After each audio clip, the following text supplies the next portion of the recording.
মই ভাবো তিনি গগৈ তীব্ৰ প্ৰতিদ্বন্দ্বিতাৰ সন্মুখীন আমিবিলাক নাই আমাৰ কোনো প্ৰতিদ্বন্দ্বিতা নাই কিন্তু তিনি গগৈয়ে ইলেকশ্যনৰ লাষ্ট ভোটটো গন্তি হোৱালৈকে টেনশ্যনত থাকিব লাগিব জিকা হাৰা মই জাষ্ট 5টা বজাত গৈছে এতিয়া আজি মই ক'ব নোৱাৰো সুধাও নাই মই কিন্তু তিনি গগৈ কাৰণ এই তিনি গগৈৰ কনচেপ্টটোৱে মানুহে বেয়া পাইছে আৰু এই তিনি গগৈয়ে শেষলৈকে তেওঁলোকে ইলেকশ্যনৰ লাষ্ট ভোটটো কাউণ্টিং হোৱালৈকে টেনশ্যনত থাকিব লাগে হয়তো 2000 ভোটত জিকিব পাৰে 2000 ভোটত হাৰিব পাৰে মই নকওঁ কিন্তু আমি যেনেকে জিকিম তাৰ ওচৰা ওচৰিও তেওঁলোক যাব নোৱাৰে আমি গগৈ নোহোৱা মানুহবিলাকে যিটো ভোটত জিকিম তেওঁলোক তাৰ ওচৰত যাব নোৱাৰে আৰু বিজেপিৰ গগৈবিলাকে তাতকৈ ভাল ভোটত জিকিব যদি তৰংগ গগৈ আৰু অখিল গগৈ মাৰ্জিন দেখে তৰংগ গগৈ বেছি ভোটত জিকে যদি হিৰেণ গগৈ আৰু লুৰিণ গগৈ পাৰ্চেণ্টেজ জোখে আমাৰ হিৰণ গগৈ বেছি ভোটত জিকিব কাৰণ আমাৰ সমাজখন এনেকে টাইটেলৰ ভিত্তিত নচলে স্বৰ্গদেউ চাওলুং চুকাফা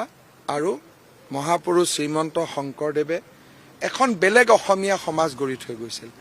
গগৈ বুলি কওঁতে বুঢ়াগোহাঁইখিনিওতো বাদ পৰে বৰগোহাঁইখিনিও বাদ পৰে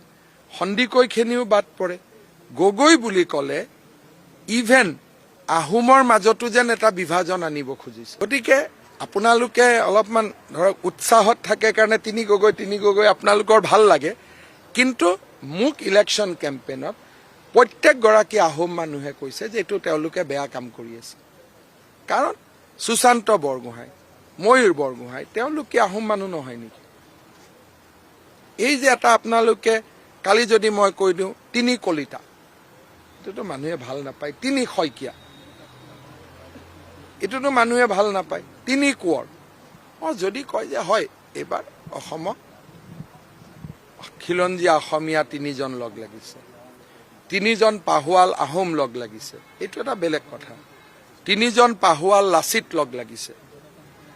এইটো বেলেগ কথা তিনি গগৈটো কি কনচেপ্ট হল এটা মোক বুজাই দিয়কচোন গগৈ মানুহবিলাকে বেয়া পাই আছে ভাই এইবিলাক কি কৰি আছ তহঁতি সেইকাৰণে মই মোৰ মতেদি প্ৰতিদিন আৰু ডিৱাইয়ে তিনি গগৈক ডুবাই দিলে এইবিলাক কৰি